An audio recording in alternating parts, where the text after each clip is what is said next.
Oh, bear with me here, people.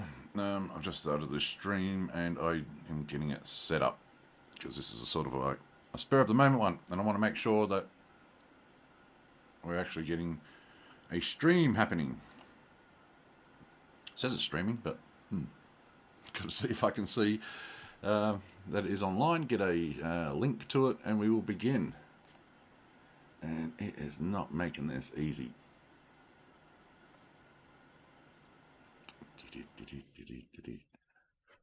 So anyway, how are you all? It's been a few months since my last one. Yes, we seem to be streaming. Okay. I'll try and cut all this crap out after the stream is done. So let me just get a link for the people who want to watch, or don't, regardless. And put it in a few places. Okay.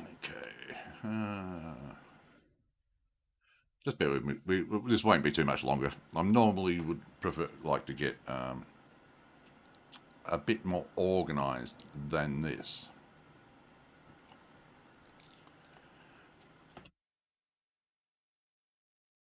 All right. And one more linky poos, and we will be done. There's one for my Unbreakable Discord and one for certain social media.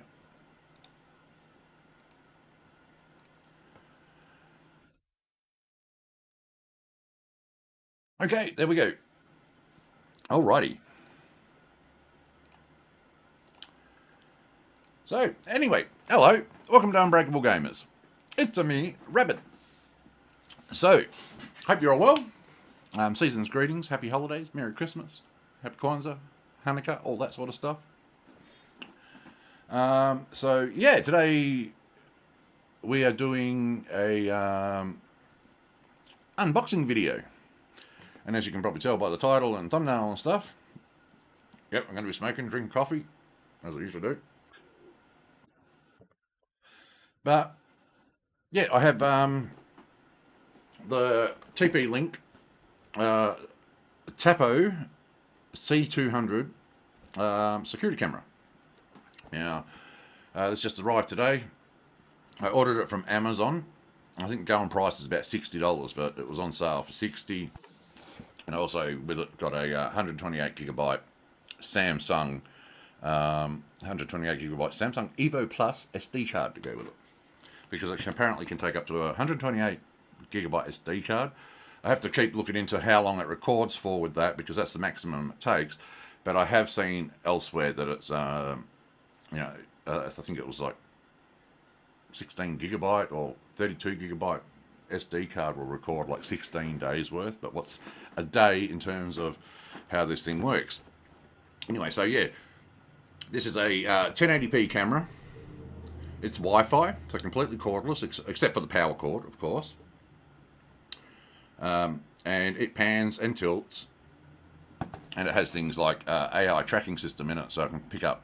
Well, they call it AI tracking system, I think, but it's just basically got motion detection built into it. So you can, if it detects movement in your house, it will move around.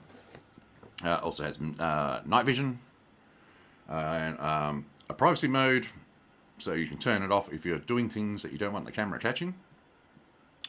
But yeah, it allows you to get on your phone if you get an alert, which we'll get into, because this will work for free, but there's a online cloud subscription service too, so you can pay per month for getting access when you're out of the house. But we'll look into that and go into that, because it's going to be a long video, because I'm doing this from scratch.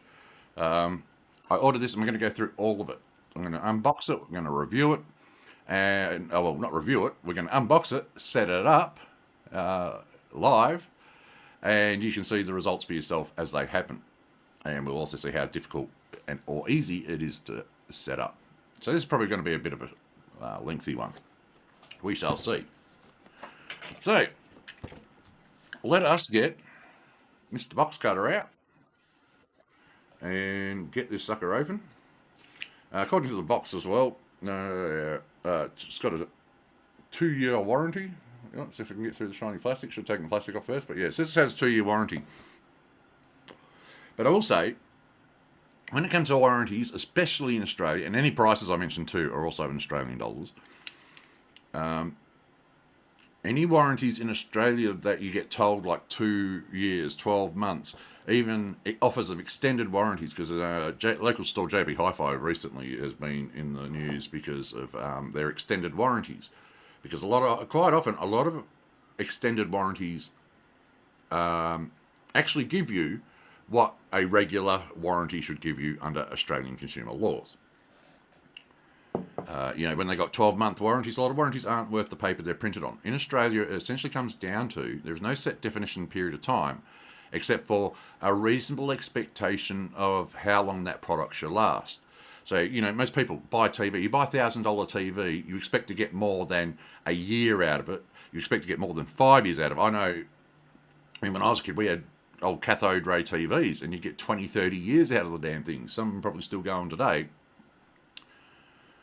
So expect with like high price ticket items that you're going to get a long time out of them. Same as my RDX 2060 or my other computer components. They weren't cheap. My RDX cost me $500. And for me personally, I expect to get at least 5 years out of that thing. And it's still going strong, thankfully, touch wood. But yeah, your mileage may vary depending on your location in the world. But Australia, a lot of people go on about it being a nanny state. But we have quite good consumer protections in this country compared to many other so-called first world countries in the Western world. Probably Europe's probably got up there with us. But yeah, let us get this plastic off. Have another look at the packaging. There's front, sides. That's what you get. Xbox controller for sensor scale. So yeah, that's how the box holds up. So I honestly was expecting it to be a bit bigger. But, I'm a big dude, so when you see pictures and things of people's hands, they tend to be a lot smaller than mine. It shows you on the side of the box what you get. My white balance doesn't really want to work today. But that essentially says that you get what appears to be 2 batteries, the camera, mounting gear, because this can be mounted on a ceiling or a wall, a power adapter, and a guide.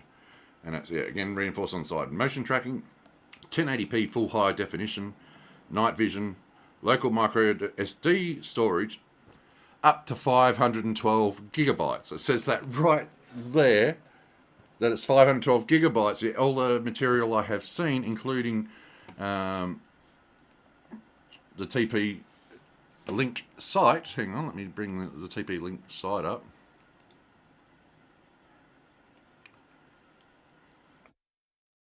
Yep, there we go. This is 128 gigabytes micro SD. Now, these things have been out for a few years, but they have versions. Like if you go to the website now, it says the Tapo C200 version 3.2, because these things I think have been around since 2020. And I think they've had some revisions, because some of the ones that I've seen look like they have a full-size SD card, like this adapter here, where other pictures and directions I've seen say about a micro SD one. But we will see, I guess, once we open it up, which we should probably get to. Now, let's just see. Okay. So, do it on camera so you can see it's all legit. All right. Well, we'll get rid of that for now. Boom. A whole bunch of papers and stuff. Now, this is the thing I like to see. As I said, my webcam's lighting and stuff's going to be a bit weird today. There's an issue with my camera. But yeah, there's a sticker that has the holes, so you can stick that on the wall, drill your holes, or into a stud or whatever. And yeah, it makes it mounting easier because you don't have to measure things out. You just stick this to the wall, bam, you got perfect size holes. A little bit of strip of paper here. And it doesn't want to unfold. Something Australia and New Zealand. What have we got? TP link during the limited warranty. Australia, New Zealand, limited warranty. Like I said, ignore that. Check your local consumer laws. Mounting instructions, mount base, secure camera. So it's like, quick start guide. Okay, because it seems like it will be pretty basic and easy to set up. Being a Wi-Fi. I don't think it by default can be streamed to a computer. I'll have to look into that. For now, we're setting it up to be streamed to an Android phone. So that'll include installing the app. So little bits of paper. Okay. So yeah, expected power brick. Australian plug, thankfully. And the reason I won't provide a link to this camera either, because one, I'm not affiliated. All the stuff I buy is out of my own pocket. I don't get sponsorship. I've never made a cent on this channel. When I did make a cent, YouTube kept it. YouTube/Google. Yeah, very long looking cable by the looks of it. I'm not sure the exact length, but it looks like it'll be long enough for my purposes. Because that's one problem I hate with these things is usually you have cameras, you have them up high and stuff like that, or a lot of different types of electronics.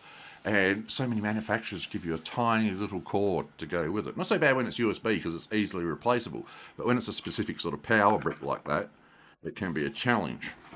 Because extension cords, as you can see, that's a thin, lightweight cable. Whereas a lot of extension cords that you get are normal, standard thickness wires. So if it doesn't reach ground level, you always have that height where the thing where, if the cable is connected halfway up your wall, the weight pulls down on the cable, and you don't want that. Okay, that's one of the little mounting discs. So you put your sticker on, drill your holes out, put it on the wall, then put your camera on and twist it, or put it upside down. Got the mounting screws, and as well as some plugs, I guess. So if you want to put it into, well, anything, it's got a hole. But yeah, they look like the sort that sort of split open and lock into place, so you'll probably be able to use it on plaster, although I recommend always, where possible, securing it to something solid like a stud.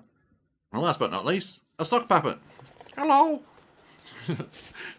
But there it is itself. Yeah, that's it. So yeah, it's fairly light, and it doesn't feel too bad quality-wise. Now this ball here, it doesn't move as such. It's this base bit here. And if I didn't mention it before, this has a two-way speaker function. So you can both hear as well as transmit through it. But I don't know what the latency or anything like that is like on it. And these seem to be very popular with people who have pets at home and they want to monitor their pet and check on them and be able to speak to them. And yeah, I mean, this is one thing I love about the modern days, and hate them or love them, companies like Amazon, etc., that are out there, is the fact that they have resulted in technology like this being affordable. Because 20 years ago, something like this would probably cost you hundreds of dollars. It could be quite expensive for a homeowner or somebody, well, a citizen, member of the general public, to get a decent home security setup. And now it's like this, $40 for a 1080p security camera with night vision, of all things too. So yeah, as you can see, if I hold the actual thing, you can see the base turns out. I don't want to force anything.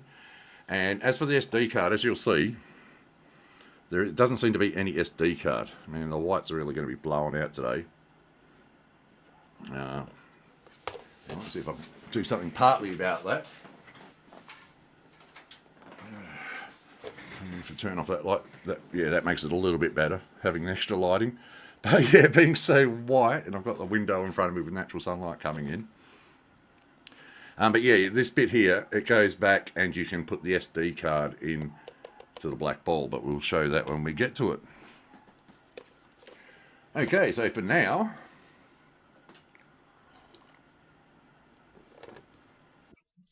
we shall read the quick start guide. It seems to have a QR code on it, tiny little one, so hopefully my phone can pick that up. Oh, it has 2 QR codes on it. Alright, so first little step, we've got to, let me get my mic out of the way a bit, hopefully you can still hear it. I'll give some more viewing area. Okay, so step 1 is we need to get the Tapo app from the App Store. So let's do that. Yep, thankfully I've already got my Wi-Fi turned up, just got to load up the App Store. Let's get the Tapo app. We don't need to scan because it'll take longer to scan than it is to search for it. TP-Link Tapo, there we go. So, I don't think it's going to show anything personal, but yeah, there you go. Downloading the Tapo app. It's funny, you do Tapo, and it's not even the first result on the Play Store, it's some other software. Baby monitor software, lol, sort of thing. Oh no, limited. I thought it said lol for a second. I don't have my glasses on, but I don't need them for reading. I can see everything up close fine. Because yeah, that's another thing too. Actually, is these can also probably be a good cheap baby monitor as well. But yeah, I'd be interested to see the motion tracking and stuff in it. I do believe you can adjust the sensitivity of it, the same as when it's on or recording. A light comes on, but you can actually turn that light off, so it's not as obvious if you want to be a bit more discreet.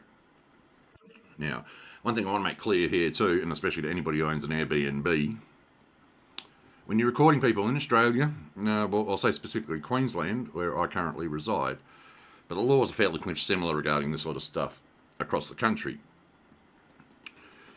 When it comes to recording people, there's basically no privacy laws as such. It's a bit one of those sort of grey areas again. But the law, to paraphrase it, is essentially you can only record where people wouldn't have a reasonable expectation of privacy. So if you're ever going to use cameras like this, you make people very aware that they are there. You try not to stash them.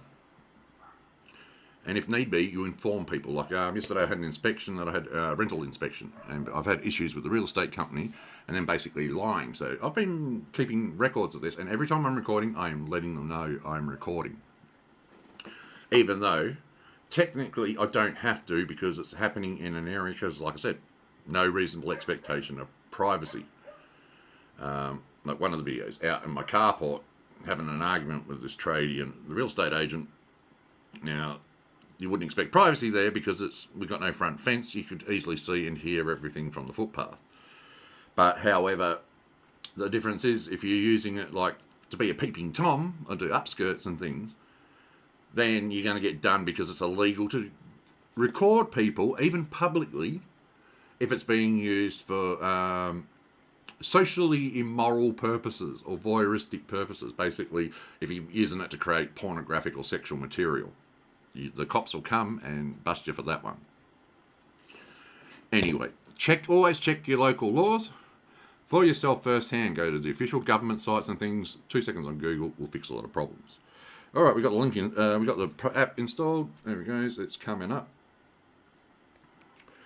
I'm probably going to have to. Okay, I accept the terms. I confirm to join the user experience program. No, I don't do that because when you go user experience improvement programs, if you're going to sign up for things like that, read the fine print. Like here, you'll see a little blue link down the bottom there. User experience improvement program. You click that, find out all the details, because that's basically when you click that, a lot of people will automatically go, oh, accept, because sometimes some places have multiple acceptance things before you can use them. And I think even the game Genshin Impact, you've got to agree to 2 different things before you can play the game. In this case, but when it's an app like this and stuff, if you click that, usually you're giving them permission to harvest your data or usage of this. It's not necessary, so as you can see, I have the top one checked, but the bottom one is not. And the top one says, I have accepted the terms of use and confirmed that I fully read and understand the privacy policy, which I haven't. And a lot of terms of service and stuff like that online usually aren't worth the paper they're printed on. It's just most people aren't going to take it to court and, fight it. But even a lot of ISPs, internet service providers and stuff like that, terms of service, a lot of them, if you took it to court, probably wouldn't stand up. But it's just one of those things where they go to most people, well, you agreed to this, you agreed to this. That's not how the law works. Okay, got to create a TP link ID. Excuse me while I pick an email. Because I have numerous emails for different purposes. I've got my personal email, then I've got one for signing up for accounts, like my important stuff. Then I've basically got ones where if I'm signing up to a site I'm not too sure about, it goes there because they can spam those throwaway accounts. Alright. Creating a link. Okay, now I have to... this is what I hate too, because so many websites these days allow you to auto-generate a secure password, and now I've got to put a password in that I will remember. Um, I like it sometimes where you hit caps.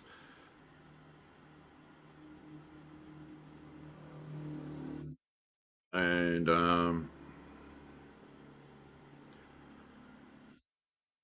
yeah, when you hit the caps, sometimes it stays locked on or shift, and other times it's like as soon as you hit a letter, it's like bam, back to lowercase. This one is one that stays on. Of course, passwords don't match. I haven't put it in yet. Stupid thing.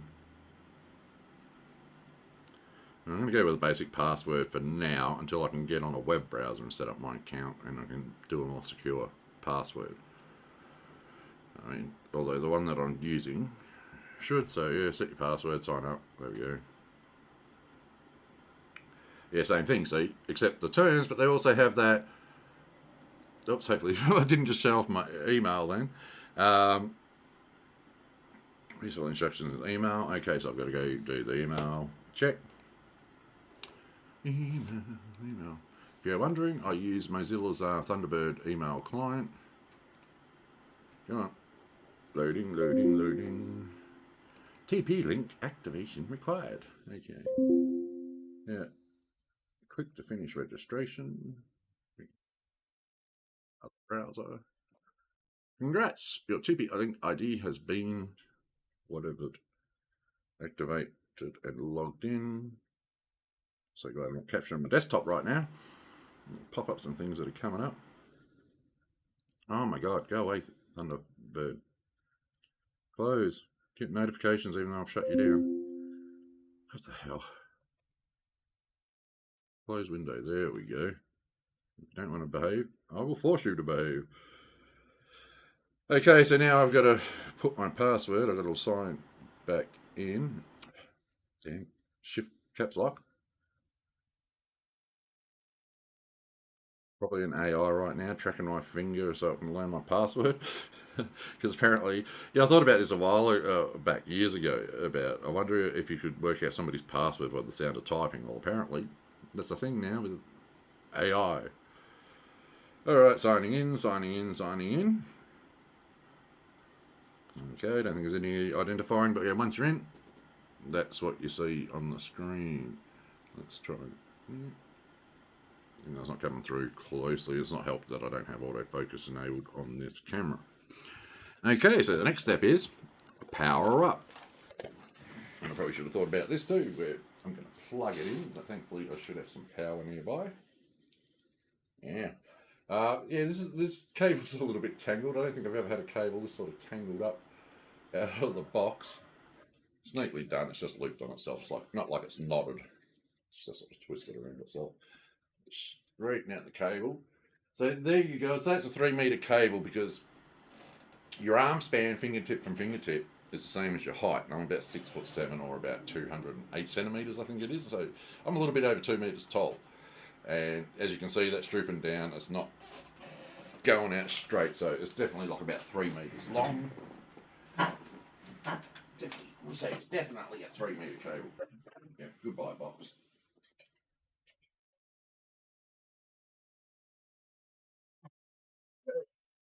Power point there.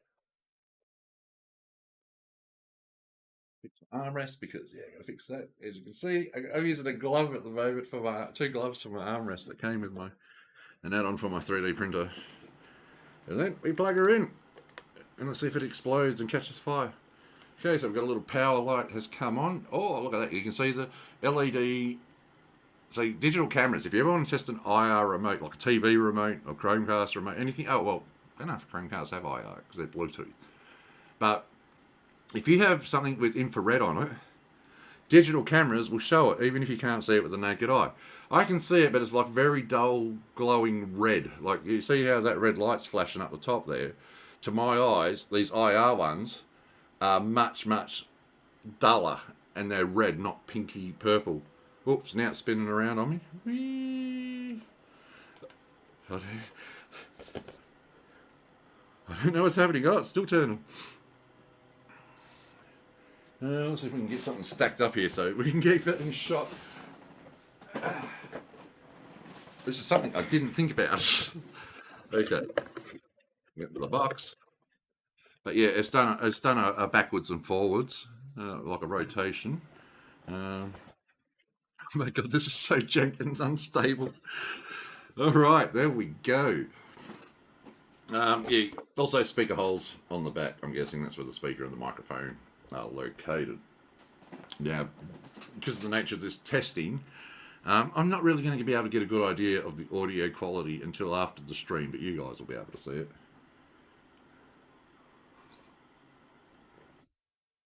Ah, yes, and I'm probably going to be chain smoking. I will get the SD card out of the way now.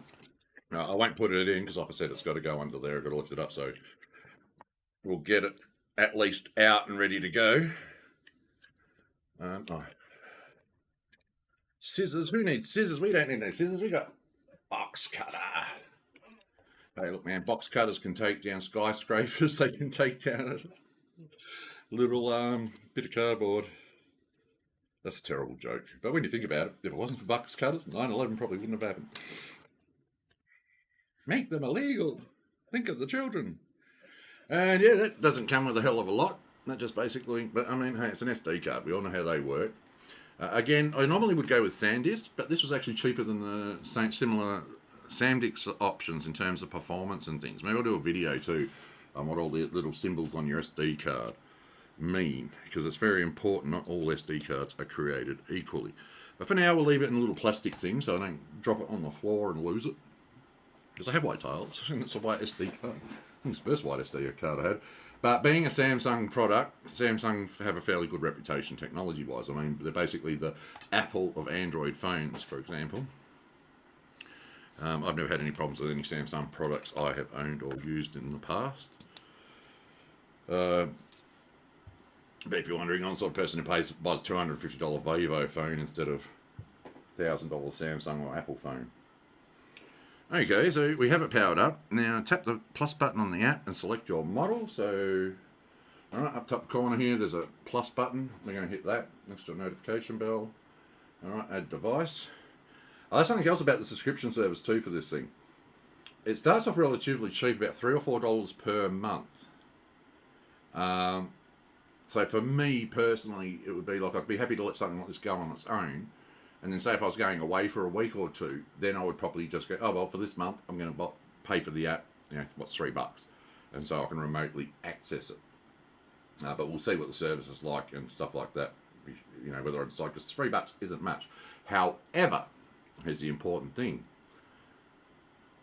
You can sort of daisy chain these. You can add more and more cameras to your account and have a lot more coverage. However, for each camera you add, the price of the subscription goes up. It's not based on how much footage you're capturing and uploading to the cloud. It's based on a per device basis. Okay, so this is considered an indoor camera also. It has no weatherproofing. So if you're thinking about sticking it outside, I would keep that in mind. But if you're going to put it up like in a corner by your front door under the carport where, the elements aren't really get to it, I think you should be fine. But yeah, just make sure if you do use this as an outdoor camera, do not use it anywhere where the elements are going to get to it. As you can see now, it's all booted up and everything, and the light's blinking, the infrared lights are turned off. Okay, so we tap the button, follow app instructions to complete. Okay, before that we'll go through the light status. Okay, solid red means starting up, blinking red and green means ready for startup, blinking red slowly, connecting to Wi-Fi, solid amber, connected to Wi-Fi, solid green, connected to the cloud, blinking red quickly, camera resetting, blinking green quickly, camera updating. So it looks like it does some firmware updates. And most other stuff there. Insert a micro SD card and initialize it on the Tapo app for local recording.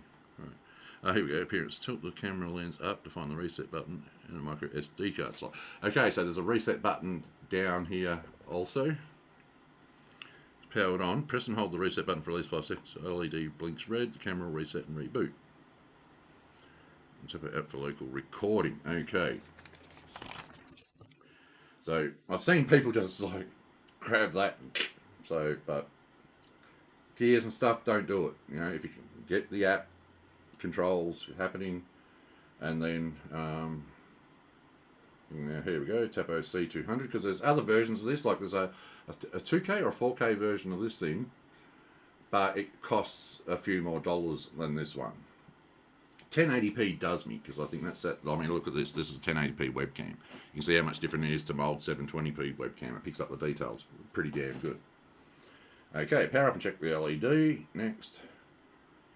Please enable location access and location permissions for auto connect. And accurate sunrise and sunset times, you can disable them after setup. Okay. Yeah, because this also has a timer function too, where you can set what time of day it is. So you can have it so, you know, when you go out the door for work in the morning, the camera starts up on its own. And then when you come around about the time you come home, you can have it turn off. So you don't have to worry about turning privacy mode on and off in case, you know, you wanted to rub one out on the couch or bend the missus over and, you know, have an orgy or something in your living room. That's if you're not not an OnlyFans content producer, I guess. So yeah, turn on the location and allow Tapo.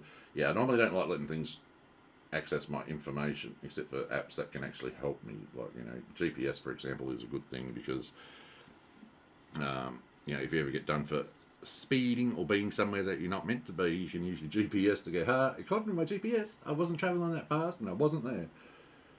Okay, power up, check the LED. We've done that. It says plug in your device, wait for 30 seconds to green. Yep. Keep your phone or tablet close to the Tapo device through the setup. How close? Yep. Let's go next.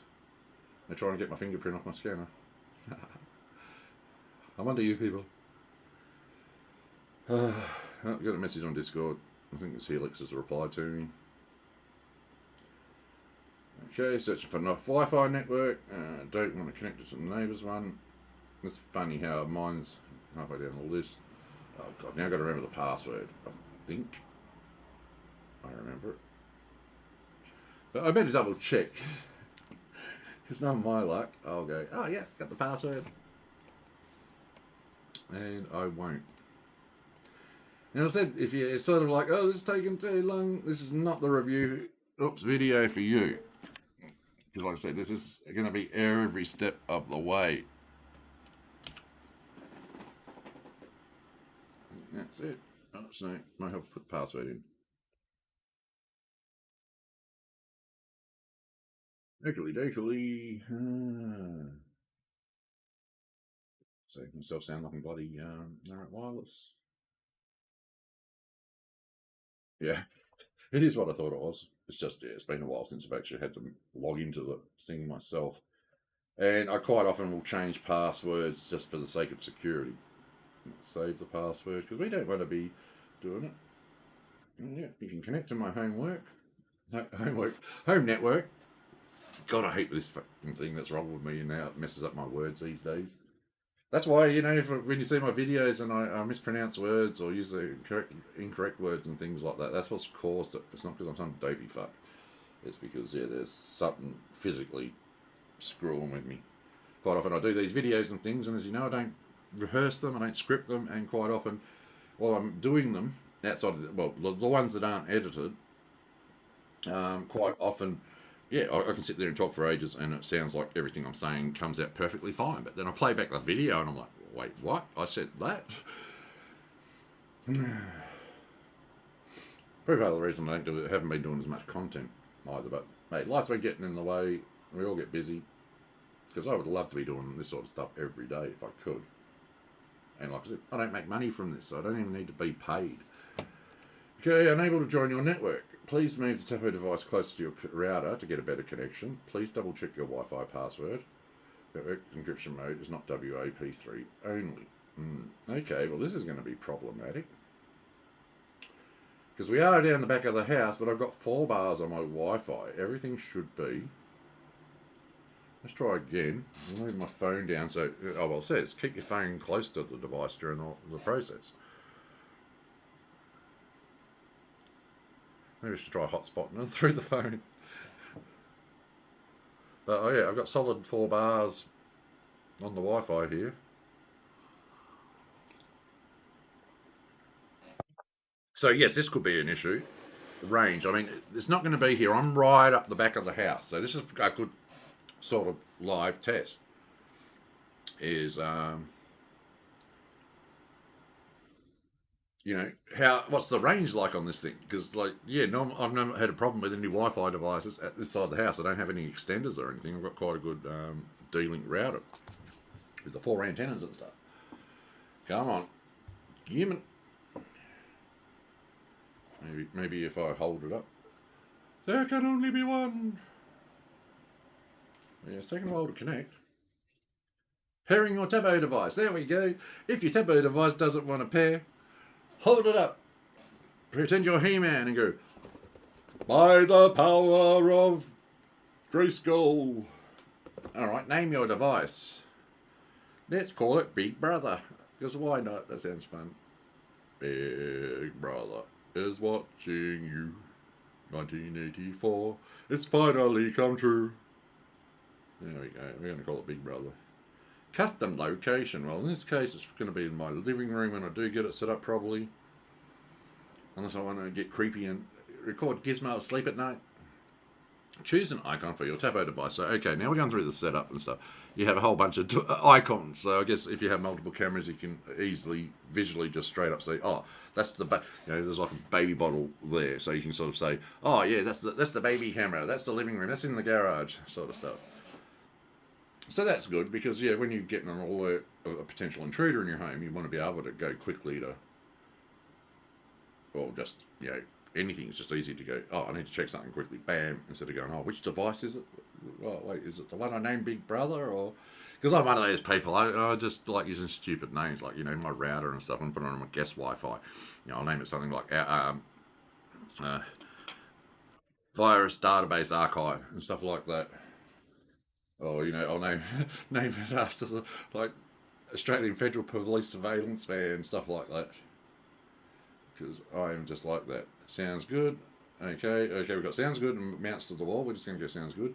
Tapo Care Services. Try it now, free for 30 days now. Okay, so yeah, this is where they start trying to make the more money off you. And that's the one problem is cheaper electronic devices, or one reason that they're cheaper, because I found it while I was researching home cameras like this. Now, apparently this works with Amazon Alexa and Google Home. So I might have to do a follow-up of testing this with those devices, because I don't know if you can just straight up use them or if you still need this, because I was reading up and it was like talking about things like streaming to your Google Chromecast and stuff like that. According to the website, the 128 gigabyte micro SD card stores up to 384 hours or 16 days of footage, which makes me sort of laugh. 16, so that's 16 complete days, 24-hour days, I think, because I've seen other information that was like, 16 gigabyte card gives you 16 days. So that's what I mean. It's like how many hours you're recording. That's how it should always be, not days, but hours that a SD card will record.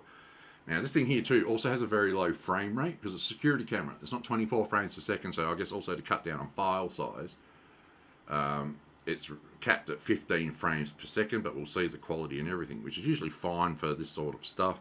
But it would be good with devices like this, because like my webcam here, it's 1080p, it's 1080p, probably very similar technology with the cameras. Like I would open them up and wouldn't be surprised they use the same chipsets and things. However, as you can see, this camera here is at least 30 frames per second. And this one here is like 15 frames per second. It'd be good to have that option to put it to 30 frames per second, especially considering it says you can have a 512 gigabyte SD card installed. Most people won't really need their recordings past a week, for example. So, I'd really love that option to go, I've got a small SD card, or I'm going away for a long time, so I want to get the most bang for buck out of my recording, so 15 frames a second. Or you can go, well, I'm only going to record X amount of hours. I would like them to be high quality, good frame rate, so let me enable like at least 24 to 30 frames per second. Anyway, back to the plan. It's like, blah, blah, blah, blah. Oh, we'll probably have a free trial. We'll maybe check that out later. Unless anybody bothers watching this while I'm live streaming and goes, hey, Rabid, can you connect it to the cloud app, so the cloud service, so that we can see how that works? Who knows? Maybe we'll do it. Shall we do it?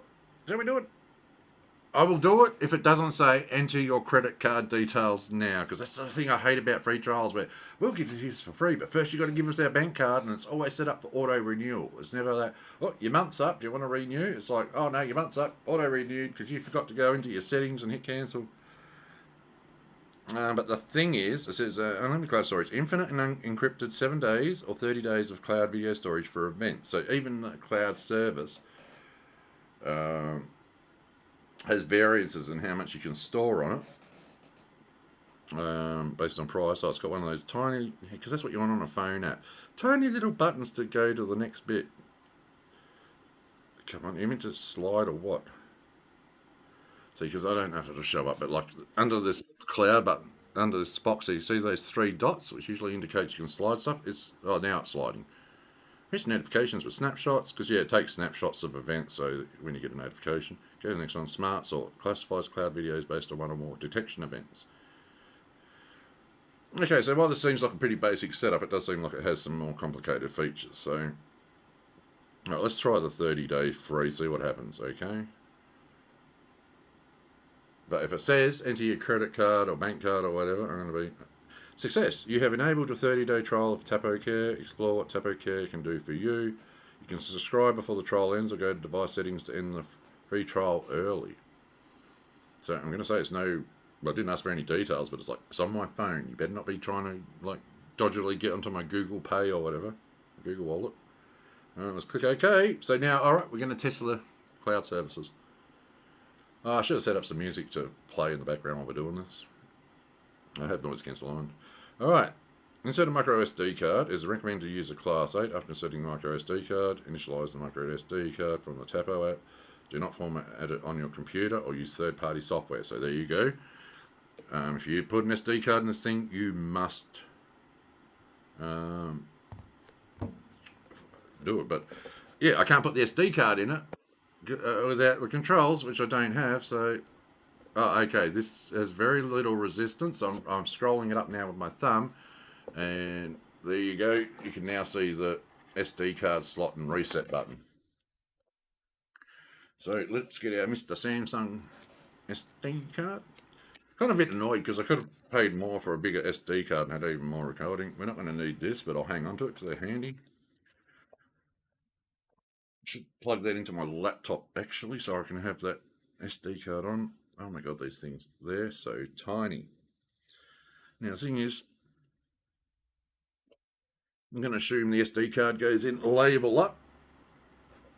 God, the reset button is turning. Yeah, get in there. Let me shove that in your mouth. It's sort of recessed a bit too, so my big man fingers, I've got a, yeah, there's a tip of my fingernail there. Okie dokie. It's in. Initializing the screen card. In Tapo app, do not format. Okay, got it.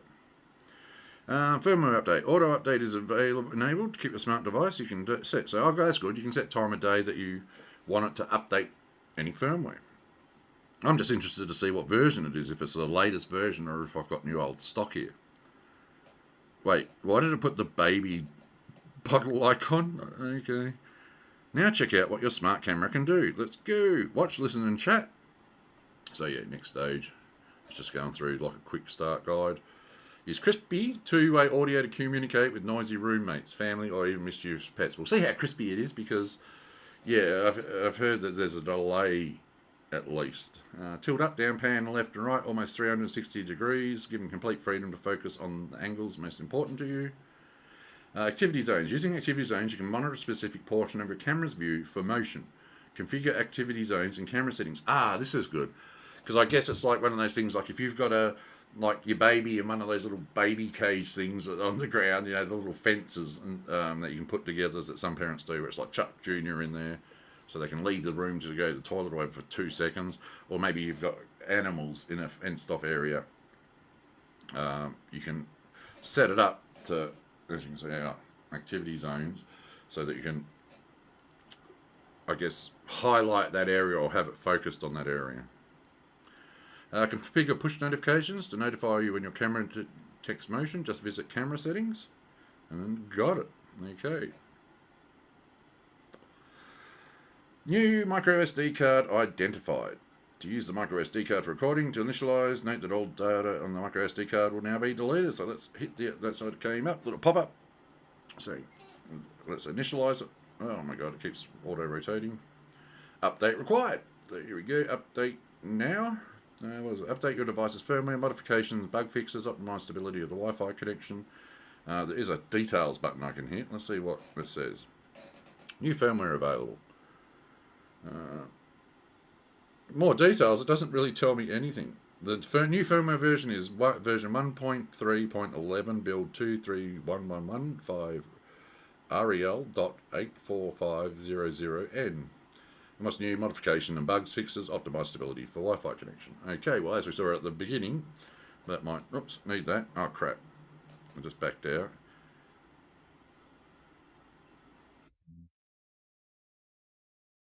Firmware update, there we go. Okay, update.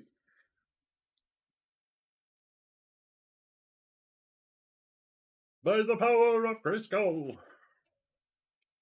Excuse me, I'm getting a bit sweaty here because it's quite warm in this room. My desktop pumps out the heat. But that's good because that's heat that's not going to my GPU and CPU and devices. All air cooled, so, you know, I think liquid cooling is highly overrated. You buy decent enough fans, you ain't going to hear them, especially if you don't have a paper thin case. Especially once, you know, you've got audio going and stuff like that. Updating. Come on. You got any light activity? It's flashing.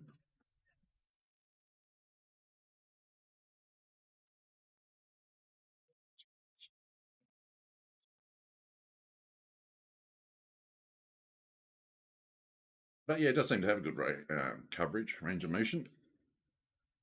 Obviously, it's not free spinning. It does have a sort of point where it'll stop and you have to go back the other way to get the full 360-degree angle. But yes, we shall check out the range of it.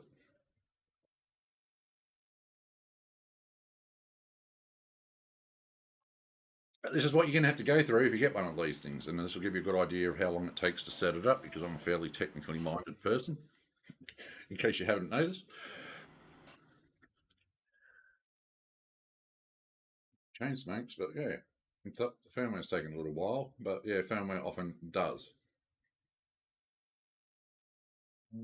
Restart to complete the update. Oh, we got light change color, or is it? Yeah, that light changed color. It's flashing rapidly. Now it's flashing slowly. So it's doing something. So we're waiting for this anyway. Yeah, I'm still working on the game. So I haven't had an update there. I sort of restarted from scratch. I'm going to do a video. The status of the update, an update status sort of thing on my game development and where I'm at. Because the videos you've seen, I've tended to restart my project from scratch. Try to get a bit more organized. Oh, it's spinning around. Why are you looking at me? It's red. It's looking at me. The light's red at me. It's angry. Yeah, turn your back on me. Okay, it's going to show us the full range. So, yeah. Oh, see, it stopped here when it was turning that way, but it stopped there when it turned that way. So it's going to be interesting to see. Oh, up and down. Okay, this is all doing itself. I'm not doing this. This is all part of the update because, as you can see, it's still updating down the bottom there. Motion detected. Big Brother motion was detected at 2:33. Oh my god, I got a notification to my phone. Firmware. There we go. Done. Firmware up to date. Okay, latest build. Auto updating is on. I had a notification, but then no notifications because I'm in the app. All right, let's go back. First of all, I know there's an update, but sometimes you should always check. Let's just do a quick check on the updates because I'm not saying it's for this, but sometimes you do get ones where it's like you do one update and it's like, oh, now you need another update. You got to do them in a series. Nope, no, that's it. We're all up to date. Is this share device? You can share. Yeah, here we go. You can share to invite your family members to manage the smart device together. So I can go to Gizmo, get her to put my account on her phone, and then she too can access the camera, which is not at home at any time. She can see me partying with hookers and cocaine while she's at work. That sort of thing. God, imagine me partying with cocaine and hookers. Just imagine. All right. So now I have. Okay, so it's got sort of like this 32 screenshot things here, but one's showing obviously a point up there. So I was taking a photo. That must be the activity detected when I moved the camera up to there after putting the SD card into it. But I'm getting all these playback and downloads at a time stamped in 24-hour time, which I do not like. So I just make it 12 hours. And add an AM or a PM on the end. Okay. So now we're in there. Let's see what happens. Okay, all devices, living room, which is what it's meant to be under. Not, I've got to work out how to change the icon on it. Okay, hit the notification. Yeah, so yeah, I might have to. Yeah, this would be much better if I did a pre-recording because I could do a screen capture then. But yeah, so the notification comes up there. You hit that, and look at that. Now we're getting notifications. But as you can see, I just got another notification because it's in motion in front of the camera. But I got all these notifications already, and a lot of them are like a minute apart, so that could get real old real fast. And yeah, I can switch between cloud and SD card. So yeah, if I click any of those notifications, I get a list with a bunch of thumbnails and a little man icon. Let's hit close. I can switch to the SD card. Yeah, it'd be great if I could somehow get this to live stream to OBS, which I probably should have thought about.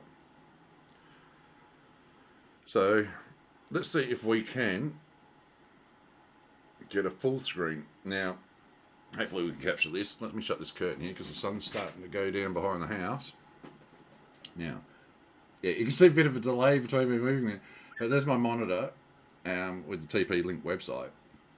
Now, if you look at the top of my monitor there, look at that. See, now it's capturing me moving my... there's a bit of a delay, but it's capturing me moving my camera in front. But you see the top of the monitor there, it's a bit curved, so there's definitely fisheye to this thing. Why? I don't know. I do not know why they still make cameras with a fisheye lens. It's like, show us how it looks. So hopefully there's some way to rectify that too without using third-party software. Because even when I used to have a GoPro, you'd have to put it through some editing software that compensated for the fisheye lens to undistort or uncurve things. But yeah, I'm going to have to get into the settings and work this out because, yeah, obviously I don't want it activating on something like so much as me moving my hand in front of it. Okay, so also get a bunch of sort of almost like smartphone icons underneath there. You can see a camera, a video camera, a speaker, and a like a phone icon. And then under that we have buttons: talk, pan and tilt, alarm off, privacy mode, and Tapo Care. I'm guessing Tapo Care is the app, like the paid subscription service. All right, so let's go to pan and tilt to start with. Mark your current position, and you can quickly rotate. Yeah, this has a feature too where you can go through and you can set it up for certain marks. So instead of like pan, pan, pan, tilt up, tilt down, I can move it to a position like I can have it go straight up, and then I can say, all right, save this spot. So in future, instead of panning and tilting slowly, I can just hit the button and it automatically go to that position. And I think you can have like 10 different locations. Yeah. Now we've got patrol, vertical patrol, horizontal patrol. I'm not sure what that does. I'm guessing maybe it just automatically like sweeps like a video game CCTV. Oh, I got a fly on my screen. Well, it's not picking up the fly, thankfully. Set how many degrees the camera will move per tap of the pan and tilt. And there's 5 degrees, 10 degrees, and 15 degrees. Okay. So yeah, this is another issue with like quick start guides. It's like a full-blown manual would be good. Maybe there's something on the website. But yeah, the website I was on the page, you can see it says 128 gigabyte SD card, but this says 512 gigabytes. All right, so allow Tapo to access media's yeah, okay, so we've got to go through the allow for it to take photos on my phone. All right, the video camera button, yeah, as you'd expect, you hit it, it starts recording. Because, yeah, I didn't think about this because I was like, oh, I'll just stream it to. Yeah, now we're getting a bit dark. The joys of having natural light, hang on. Yeah. That might help. So it doesn't help that my white balance is an issue with it at the moment. Okay, what's this? Camera's microphone default. Oh, that opens up a volume slider, so I guess you can adjust the sensitivity. Oh god, every time I move in front of this thing, I get a notification. So the motion detection works. Then it's got like a phone, so that must be I can call. Okay, mic is on, speaker is on, tap to call. So yeah, there we go. Let's make a call to the camera, and we can see the delay. Wow, that is really quick. Let's bring the microphone up. Gonna get a bit of an echo. Well, that is fairly quick. But then again, I am at home. Yeah, so that. Okay, yeah, that's good. It sounds fairly clear, apart from the fact that it's looping because I've got the microphone, I guess, right next to. Oh well, not that I've got the microphone. I've got my telephone here. I guess one way to do it would be to move back across the room and do another call and see me across the room, and it should hopefully not pick itself up. Let's go back a bit in my shots. Okay, so I'm about a metre away from it. Let's try that again. Okay, we're doing the call. There's no delay, doesn't ring, nothing. Oh, it's still picking up the phone a little bit, so the microphone's sensitive. Oh, yeah. Okay, you don't want to call this thing while you're in the same room with it. But that's also good because it means that, yeah, it will pick up noises fairly easily by the looks of it.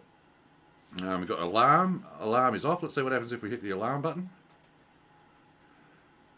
Alarm on. Oh! Oh, and a flashing light. Okay, alarm off. Alarm off. Alarm off. There we go. Okay, so you can set it up for an alarm like that. I don't know how much that'll scare an intruder. It'd be good if you could customise it. Like, put on your own MP3 file. It's like, warning, home security systems activated. Lethal messages enabled in 10, 9, sort of thing. Police and coroner have been notified. But yeah, I've got to say, so far, I'm kind of impressed. It's like a glorified webcam, of course, but, you know, you can't do half this stuff with a webcam. I mean, I could quite literally, because I have an Android device set up in my phone. Now, again, it's another one of these ones where I've got, like, photos, video of me installing it. I just never got around to editing it, and I got it, like, probably 2 years ago off of AliExpress. Really great little unit, though, to replace my car's stereo.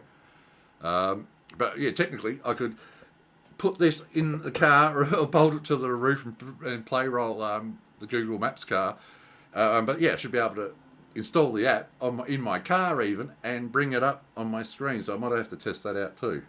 So who knows, we might get a follow-up video out of this one. Yeah, the privacy mode button, which if you hit it, it's just privacy mode is activated, streaming and recording function are disabled.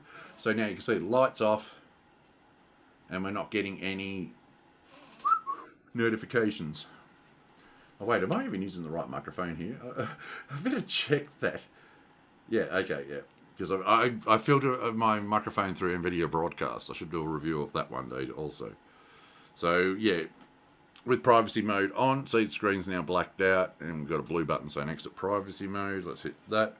So I guess if you need to have a private conversation, and there we go, it's back on. So yeah, I've got to say, I'm quite impressed because it's not connecting to my phone as such. It's beaming down to my router out in the living room and then beaming back to the phone. And I'm guessing when you're out and about, that is a delay that will be added for latency because you're not so close to home. Obviously, it's just like, you know, playing a video game on a server. You know, You're going to get a close. You're going to get a better ping and latency if you're on a server that's in your town or country than connecting to one on the other side of the world. But yeah, I'm planning on going out later, so I might be able to test it out then. Spook Gizmo and just start, like, when she's sitting at home alone, just start doing creepy voices. Okay, the next one would be pan and tilt. That's that's another important one. So yeah, it brings you up like a remote button. I don't know if the middle does anything. Motion detected. There should be a setting in there where you can adjust the sensitivity to so it's not going off at the slightest bit of movement. Okay, that was one tap and it just moved like millimeters. Yeah, it looks like a tappy one where you got to tap it. Because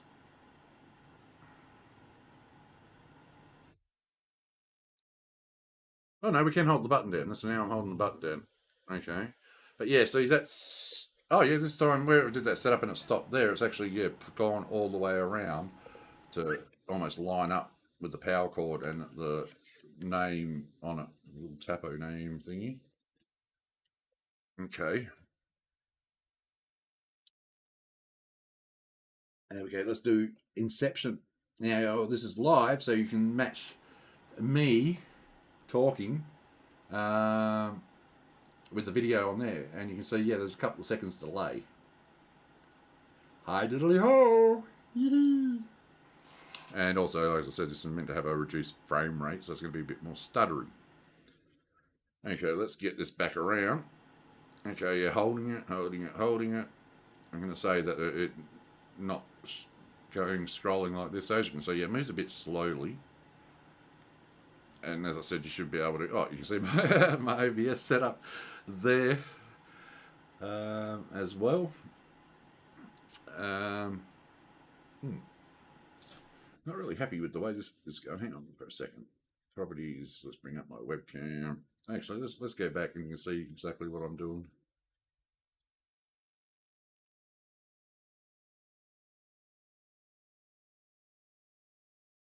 But yeah, I'm just adjusting. Seeing if I can adjust my video camera because the color now that the lighting has changed. Video crossbar. Oh no! Wait, let me. Wait, you won't let me change the video settings all on. Okay, I can't adjust my video properties. Oh no, there it is. Why didn't I not see that? I'm going blind. Right, come on. Configure video. Configure video. Okay, it's not going to let me fix my webcam up during the stream. Good on you, OBS. Let's get it back around into the room in the middle. Now I'm getting notifications. What are you notifying me about now? Because the camera's moving itself? You can't get the TP link on the back to line up. Oh, I said the Tapo label is like dirt. It's not lining up with that because, yeah, you guys feel like the bowl is turning up the whole base of it too. Okay, what about pan up? So the panning is fairly smooth if a bit slow, but this is why you'd have those, I guess, fast points. Plus, as I said, like a single tap, I think it's like 10 degrees it's meant to be, but yeah, I should be able to adjust that sort of panning and everything. So yeah, so far, I've got to say, I am a happy chappy. Okay, so pan and tilt works. I mean, like I said, we can set up stuff. Let's see, playback. Okay, we recorded 55 seconds. Oh, it automatically starts playing. Now let's go full screen on here so you can see.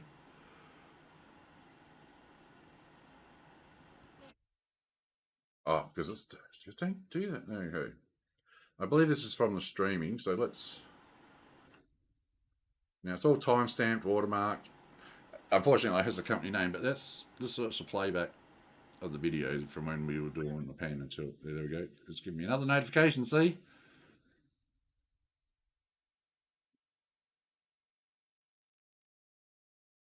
So yeah, video playback's not too bad actually. I thought it would be a little bit more stop motion looking with the 15 frames per second.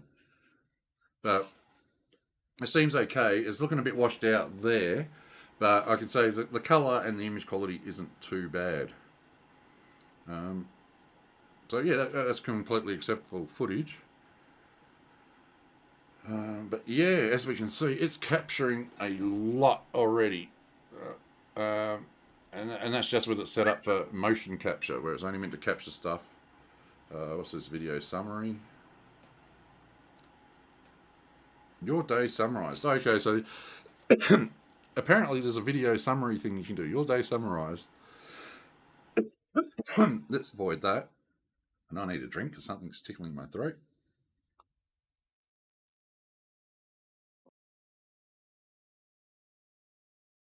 What else? Oh yeah, we've got an option to download our videos as well, but I think a lot of these features too are reliant on that service.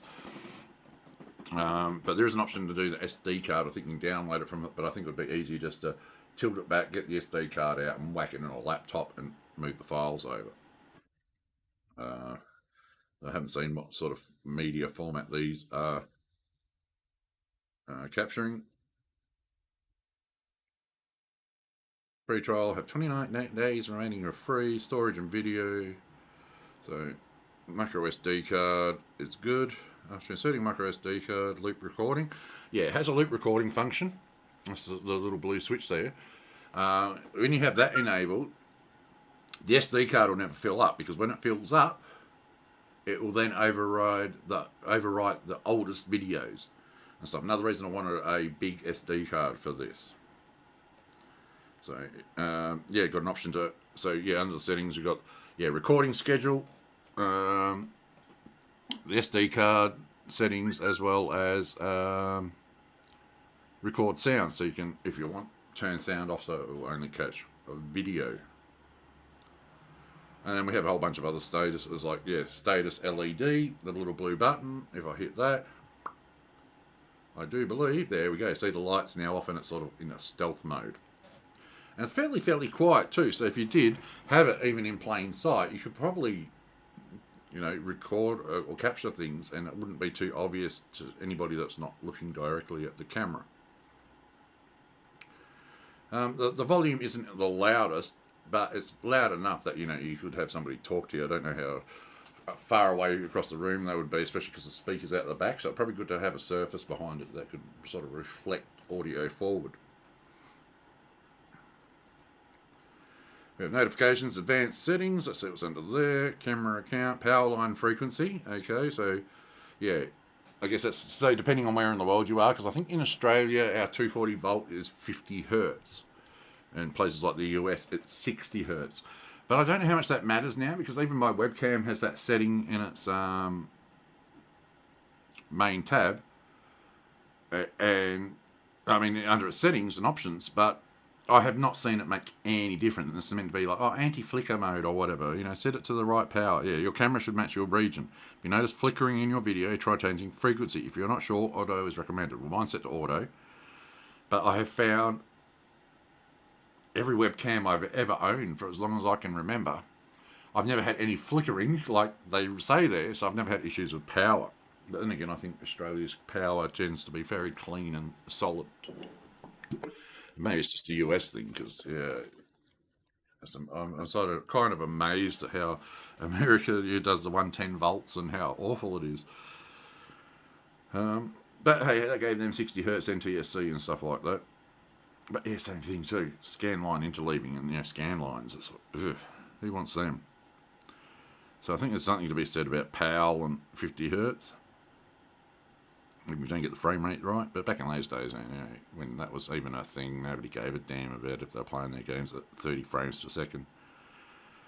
Share device, user guide, feedback, firmware update, reboot camera. So yeah, there's a in-app reboot. It looks like, because see the camera feed up the top here, you can slide it to other cameras, and it says 1 of 32. So I think you can actually have 32 cameras hooked up to this app. How insane is that? How much does that cost? Because like I said, I think it's about $60 for the camera now on Amazon. And as I said, always shop around. So for me, if I'd bought 32 of these, I'm going to be lazy. It would cost 12,000. That's 12,000. $1,280 or 1,280 Australian buckaroos for 32 of these cameras at full price. That would be almost $2,000. Oh, it was funny. It's like 1080p, 1920, $1,920 to buy 32 of these at full price. But hey, I guess it's modular, so you can always upgrade. Buy one a payday sort of thing. Spread it out over a year. And yeah, I don't know if there's much more that we can get into with that. Let's get back into the settings and see. Video and display. Does it let you? Private zones, invert image. Oh, okay, yeah. Oh, video quality. Wow, it's data saving. If by default it's on 720p, and I was quite happy with that. But let's say, yeah, 1080p. And let's capture some footage with that and have a look. Privacy zones, invert image.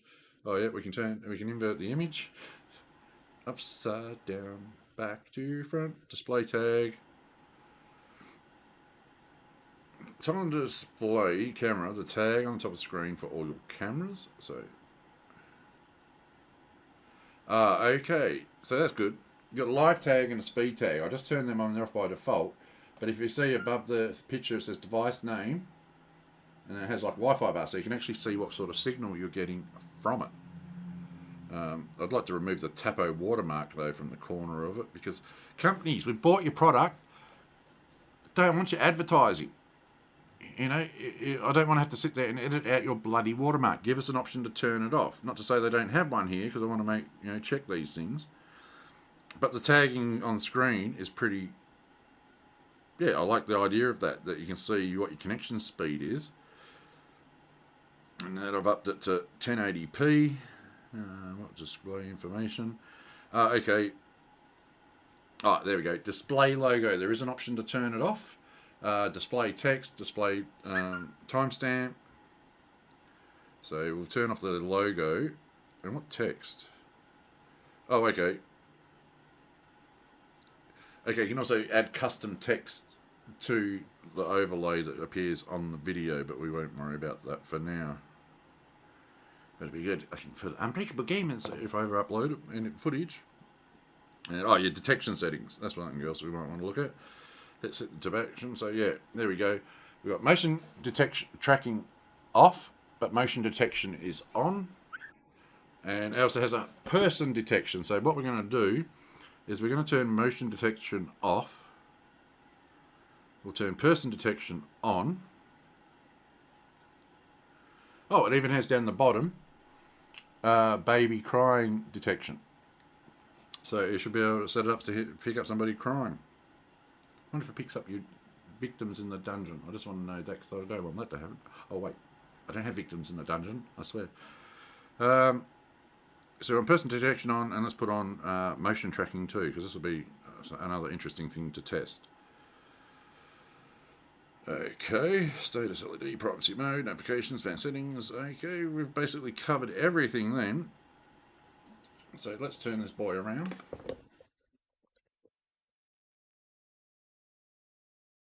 Oh, it's moving. It's alive. Okay, let's get the live stream up on it. There we go.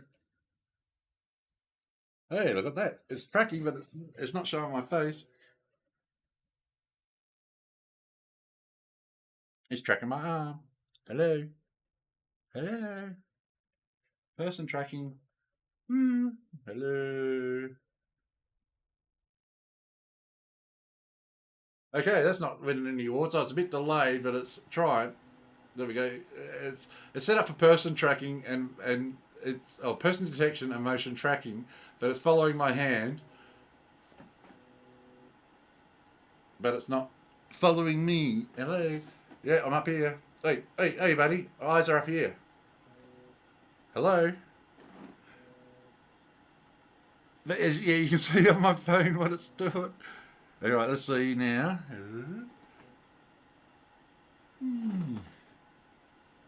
Okay, now it's doing it. It's probably going to be better when you're not so close and it can pick up the whole room. What the hell is going on with my camera? Look how dark it's getting now. That is weird. I've got to really fix that out because it's not that old a camera, and I don't know. It should be doing better, but it's not like light speed at its tracking. Hello. Right, and now also now the light's going. Unfortunately, I can't test the night vision out on it because it's well still daylight. I don't know. Maybe I'll make a creepy shiny eyes Rabid nighttime video to do it. But yeah, we can keep sort of like showing it. Like, I'm a computer. I'm a computer guy. Yeah, that could use a bit of work, but it's not done too bad, and that's good though because it's not digital tracking; it's actually physical. So there you go. And it's saying at the moment it is streaming to my phone at 116, 140, 105. This is all kilobytes per second, and it's sort of all over the place. So it might be better once it's actually closer to the router out in the living room. But it likes looking at my titties for some reason. You like the boys? Are you a girl or are you a guy? Camera. Oh my god, it's just so crazy. It just keeps looking at my nipples. It's trying to track everything. Like, yeah, let's see if we've got two objects. Like, okay, hang on, hello, let's get it over here. Now let's see what happens. Yeah, see, is this just, it's got to pick a target out of both. All right, break. It's going for the right hand.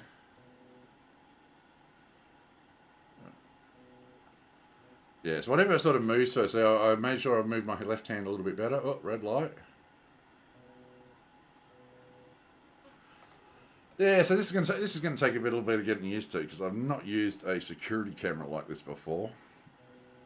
Um,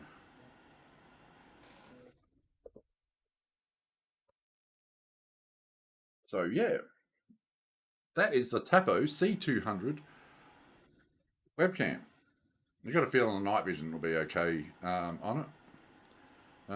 I just can't see if there's an option yet, a setting where you can actually turn it off. But yeah, my Wi-Fi signal to it is all over the place according to this that setting, that tag that I added. As I said, that should no doubt be better. All right, I got a notification bell. Motion was detected. I got 19 notifications for detection. Camera. What's this? Vacuums. Oh yeah, because this thing too. Because apparently TP-Link now makes like robo vacuums, Roomba sort of things, and you can hook them up. Then it's got smart leave home, arrive home. So we've got yeah, that's more stuff we can do. So you've got different routine actions, shortcuts, automation. So turn off all your Tapo devices with one single tap. That's for leave home. It's like, why you don't want to turn off all your devices with one tap when you're leaving home if it's a security camera. And there's another one, arrive home, turn on all your Tapo devices, one simple tap. That seems like it would be backwards. It should be tap to turn on all your devices when you leave, tap to turn them all off when you go home. But like I said, this app, it does things like smart lights as well as like automatic vacuum cleaners and things. So it's like I'd hate to say, oh, I'm leaving home, turn off the vacuum cleaners and the lights, and it also turn off the cameras. So they really should sort of separate those. All right, automation, turn off the lights at sunset. Simulator sunrise automatically starts your circadian rhythm with the light slowly replicating the rising sun. So it sounds like they've got some trippy looking other technology, depending on the price. Because yeah, that'd be trippy having an electric light, ceiling light or whatever, or a lamp that stimulates the light coming up, or an artificial sunrise. Shortcuts, no shortcuts. Automation. With automation, you can enjoy. Let's click automation and see what happens. When add trigger. Trigger time, trigger device. So you can trigger tasks by other devices' actions. Big Brother, okay. Yeah, so yeah, you can set up time and day for it to do things. So you got the what device, the when is the what device at what times. And then you've got the then, which is run a shortcut, enable disable automation, control smart devices. The other one's grayed out. So yeah, I can say, okay, yeah, this time of day, start recording. At this time of day, stop. A me, Tapo Care, playback and download, camera memory, firmware, link Tapo with Casa. I don't know what that is. Third party services. Oh, we'll check that out. Yeah. So there we go. Third party services that this thing can use is Amazon Alexa, Google Assistant, and Samsung Smart Things. Now I don't have a Alexa or a Samsung Smart Things or this IF Triple T or whatever it is, but Google Assistant. All right, let's link from Google Home app. Open with Home. So yeah, I'm loading up Google Home at the moment. Now I don't know if this requires the Tapo apps thing. Link an account to control Tapo on any device. Oh yeah, so this means like I said, I should be able to get on my Chromecast and check it out, which would be good because if I'm lying in bed watching a movie on the projection screen, and I hear a noise outside, I don't have to get out of bed, or if I hear a ghost in the living room, I can just go. Okay, so here we go. You've got to link the account to Google. It says it'll be able to review Google. Google will be able to view and manage all Google supported TP-Link products. View details of all devices connected to your Google supported products. Detect the connection and disconnection of devices. Let's go agree and link. Because, like I said, I don't know if you need the Tapo app for this, the TP Links app. It's linking my Tapo account. Yeah, so I'm going to say linking my Tapo account. You're going to need an online account. All right, Big Brother on inside. Add smart home devices. Okay. Now what? Add to a room. Where is this device? Well, it will be in the family or living room. There we go. Family room, living room. Aren't they the same things? What's your family room? Is that the basement where you keep your secret family? Don't tell Gizmo that I've installed a basement with a secret family. Thanks.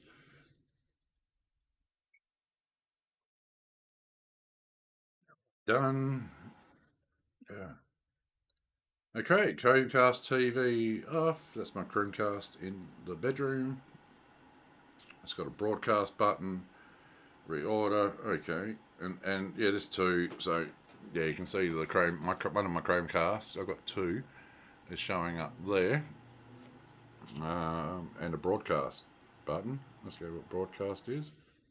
Unlock for more assistance features. Okay, so yeah, broadcast is literally hit the button to transmit the camera to that. But yeah, it does look like you need to have an account. And as you can see, there's down the bottom there's other options, favorites, devices, automations, activity settings, similar settings to what you have in the main TP Link app. So home, what happens if we hit the home button? Learn about home and away. I already know about home and away. It's been running Australian TV for like 40 odd years. Automatically adjusts its devices based on whether someone's home or away. Okay, learn more. So the learn more button, how about you do it? You can automate stuff, yep, okay. Let me be the one that you turn to. Someone you can rely on. Activity yesterday, Tuesday. Okay, so it goes back to days before I even had this device. It's got like, starts at the today, yesterday, then the 12th of December, right back to, oh my god, forever. You can infinitely scroll the dates, my god. Now about to show the activity that has activity instead of all these no recorded events. And yeah, so that's does everything that Google Home does, but now I can access a camera through it, and I don't normally use Google Assistant or Home.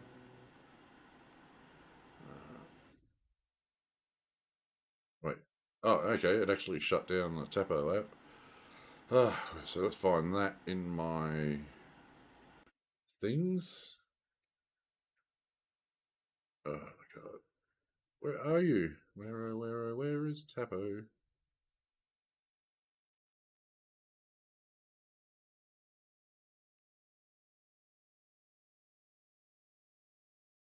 Okay, that's not there.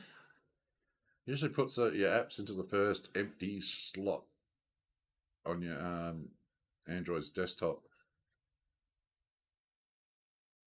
But why can't I see it?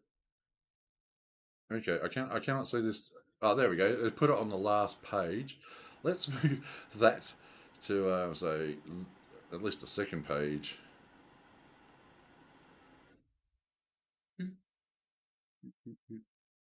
Wait, what?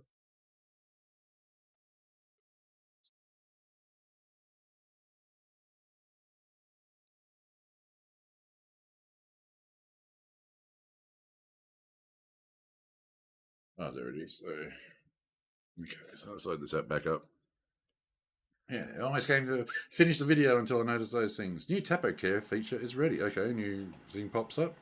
Get a notification, doesn't tell you what. Motion detection, motion. Okay, new Tapo Care feature. I just got a notification for that. Weekly report. Check out how your Tapo Care works in 1 week. Click to get started. Okay, click it. Opens up something else. Fully read. Get started.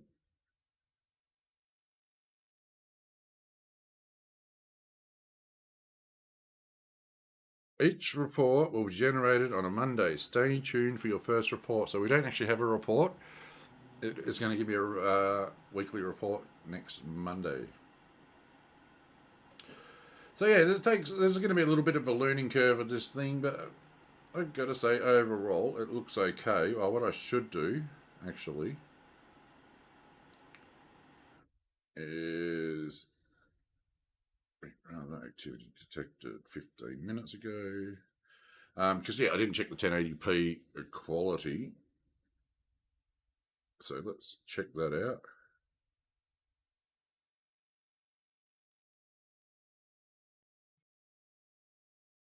Well, so far it looks okay. That's 1080p.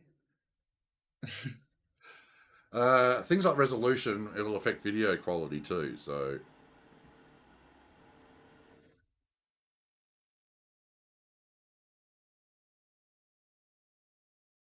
I mean, it does look a little bit sharper than it was.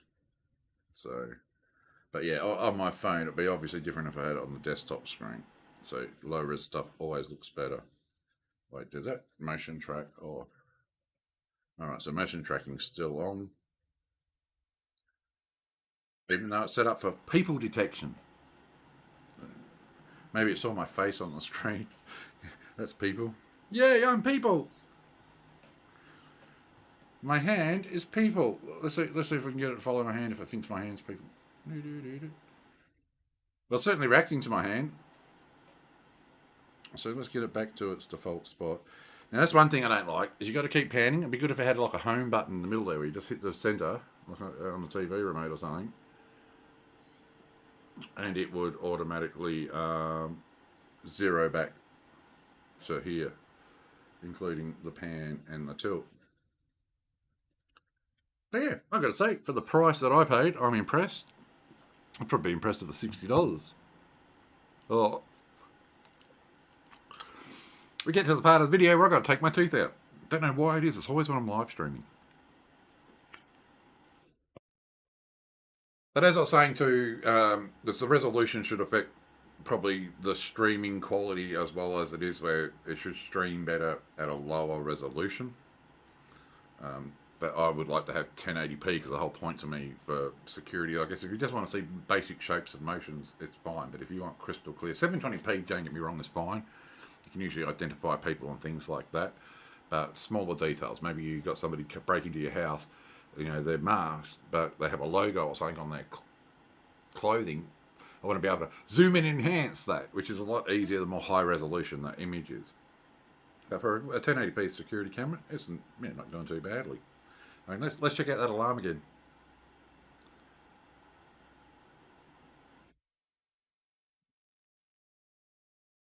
Bit of a delay between hitting the alarm button and getting an alarm. Are we going to get an alarm? I hit the button. It says alarm on. Maybe we need some motion.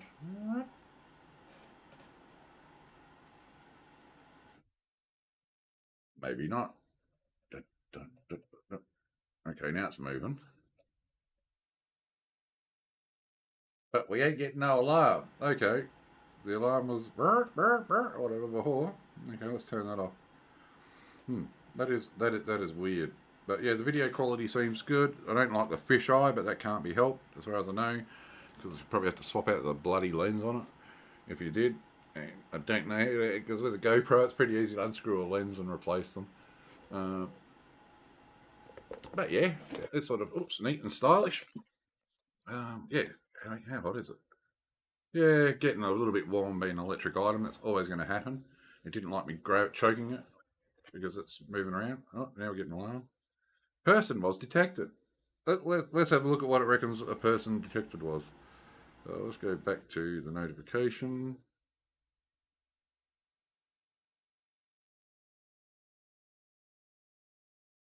If I can find the notification icon again.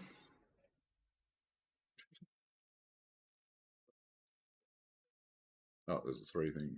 List view, room settings, cameras. Yeah.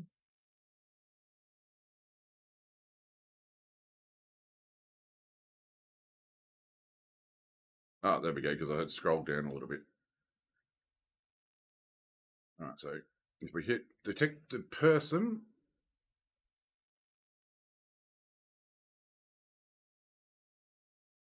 that sort of was we're going to go detected person because it's moving around. There's nothing in front of it. Oh my god, this is hilarious. So yeah, let's wrap it up there. So this is the Tapo, the TP Link Tapo C200. They have other models, C2, the 210s and stuff like that, but this is basically like a base model, the cheapest. You can get more high resolution ones.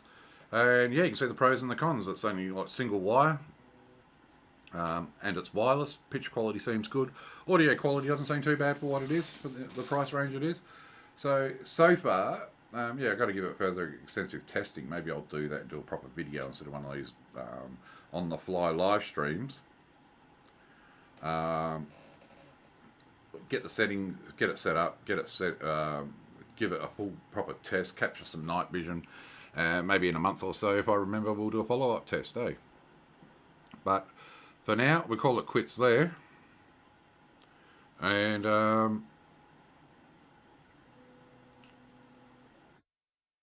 because I know, yeah, I definitely think there's. Oh, mate, we've got a new icon, like a broom. Is that a clean crap up? Are you sure you want to mark all messages as confirmed as read? Yes.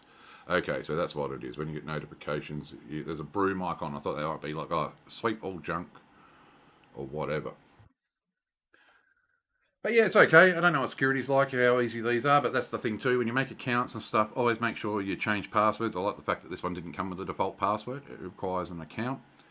I don't know how secure it is. I'd imagine it's as secure as your router is and things. It would be good if there was an option or an app for you to. There could be. I don't know. Specifications. I don't think there is like I said, a computer app because that would be what I would love. 128 gigabyte SD card versus a 1 terabyte SD. That would be good. But I do believe it is just this app, and you have to manually transfer the SD card to a computer to view the videos or download them to your device, your phone or tablet that's connected to this. But yeah, we might do a follow-up video, and I'll do some crazy things. Maybe like go out to the car and connect to it. See if I can connect to it. Because the thing with these Android devices you get for cars and things, especially if you get them from somewhere like AliExpress, a lot of them aren't official, and so that some apps will refuse to install on them, even though they should work. Netflix is a great example of that. It's like, oh, I can watch Netflix on a desktop computer where I can just go. Control F9 and start capturing whatever's on my desktop. So easy piracy, if I'm watching a video on Netflix or something like that, I can just sit here and do screen capture. But for the same reasons, they won't do it on Android devices because piracy. Like, who the hell is going to do piracy on a phone or a tablet or something like that, or an Android box? So it's pretty crazy. Oh wow, it's really tracking now. It's like, I just realised, hey, it's looking at me. Stop looking at my tits. It's for some reason it keeps focusing here, on my nips. Hello, my face is up here. You're meant to be people tracking, not nipple tracking. But like I said, it might work better at range. So, well, yeah, I think we'll need to do that. We'll need to do a proper follow-up, properly edited, scripted video doing this. But the initial impressions I'm getting here are quite positive. I'm actually liking this little camera. How much use I'll get out of it, who knows? Because security usually, because I do so much work from home and stuff like that, I'm usually here 24/7 quite often. When I'm not here, Gizmo usually is. So we usually don't need sort of security like this. But there are times where, I've got to go away. Gizmo's home alone by herself. This might give her an extra level of security. We don't have any pets. Sort of thing. It's a nice, easy, convenient way that if you need to quickly communicate with somebody on your device. But I mean, hey, if you're on a device like that, you've already got phone and texting and Discord and other many other apps. But for the price, pretty basic. I guess if you want something more advanced, you are going to have to pay more bucks for it. But yeah, part of the reason I've got something like this too is because, like I said, it is mostly down, so I've always got a device on hand to capture things for moments like, I don't know if I mentioned it. I've got another YouTube channel where I covered it, but I've made the videos private. I'm going to edit them together because I've been gathering stuff for a while now because of issues we've had with my real estate agency. And the other day I was up working on my game all night. I was also not feeling well by the time I got to bed, which was 7 o'clock in the morning. Gizmo had already gone to work at 6. I went to bed at 7, and then about 9 o'clock-ish or just after 9, I was woken up to a strange woman in my house, in my living room. And it was a real estate agent who apparently turned up for an inspection that we had not been notified about. Got the other emails from them. And this woman made a bunch of claims, which thankfully at the time, because once she was going, this inspection, I was like, no. And Gizmo gets the emails for these things. So I called Gizmo up at work. She had me on speakerphone, thankfully, because this is where they sort of, my ass is thankfully covered, because when I know I've got inspections, because past issues, I always make sure I have my phone out and I'm recording everything, because the claims that have been made before, that thankfully I had video to show, they're making things up. I have not met a real estate agent that isn't a liar. But yeah, this young woman turned around and said I told her like it was abusive, offensive sort of stuff, things that anybody who knows me is not me. I know I can be a bit loud, arrogant and stuff. I'll actually bring up the text message to show you why stuff like this is important. It goes, because this woman showed up and I was like, they've got to give you 24 hours notice here in Australia in writing. We had not received the email. They said they sent it, but we've got, at the time they sent 3 emails apparently. Well, we've got 2 of the emails, but we don't have that one for the inspection.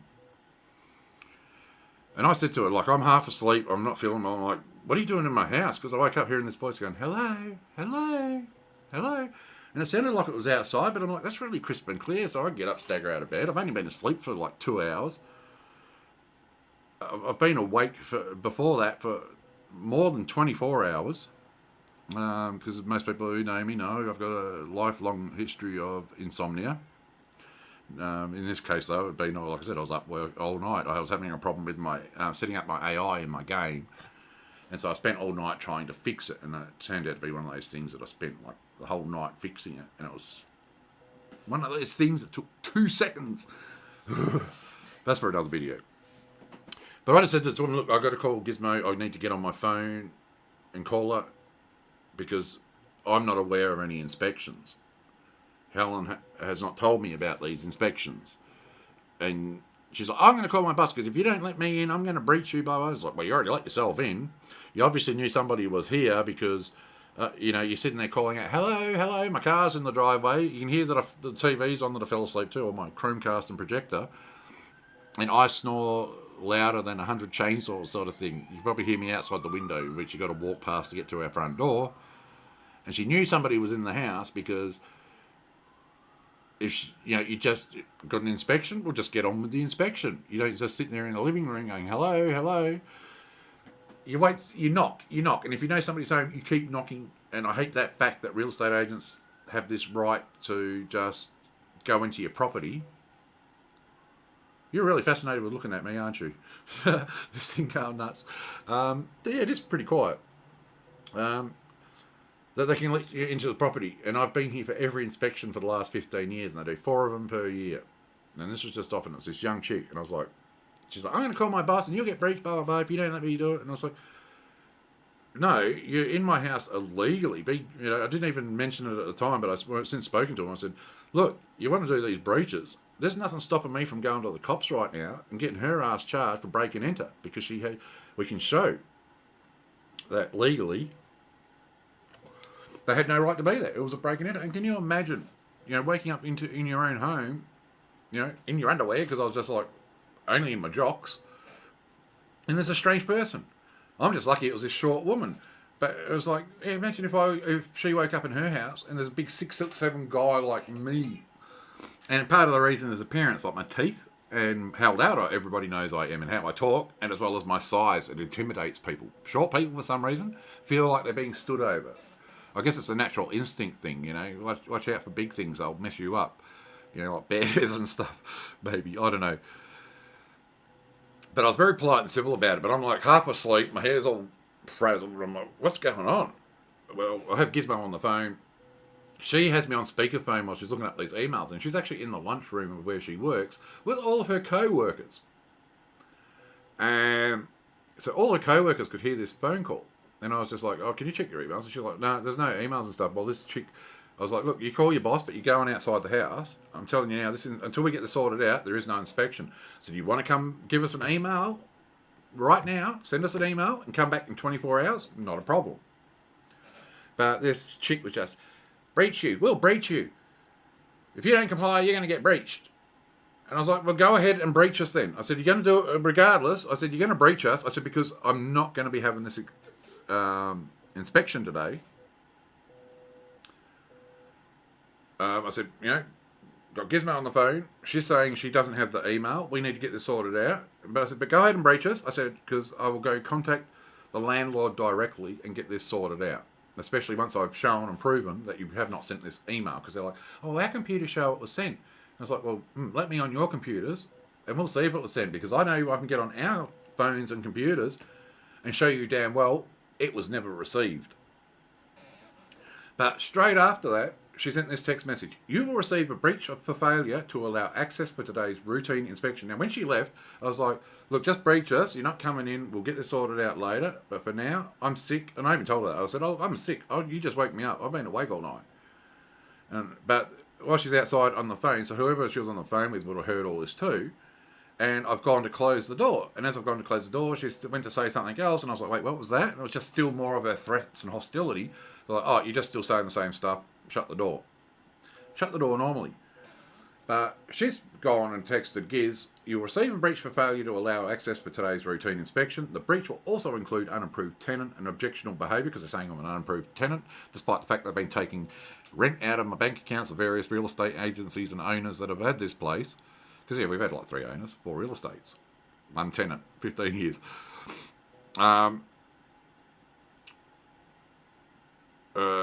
Included unapproved tenant, objectionable behaviour, as our staff should never be abused and have a door slammed in their face. We will advise the owner and will issue a further entry notice. Should this recur, you will be breached and we will take the matter to court, requesting termination of your tenancy. When we've been here for 15 years, already paid off the previous owner's mortgage, that's why they sold it, because they'd already made bank off us. Now we're paying off somebody else's mortgage. And this young chick, this is the attitude that we got from her. And like I said, considering the circumstances, I was very polite. I didn't swear, I didn't scream, yell, and I did not slam the bloody door. And Gizmo's shown her co-workers this, that all heard the phone call on the speakerphone. They're like, wait, that's not what happened. And it's also like, well, hey people, I've already got footage. We had something like this before, and I had it all on footage, and it just shows. You go to court, you want to take us to court? I will call your bluff. Take us to court, because video and audio is going to trump somebody's say-so or hearsay every time.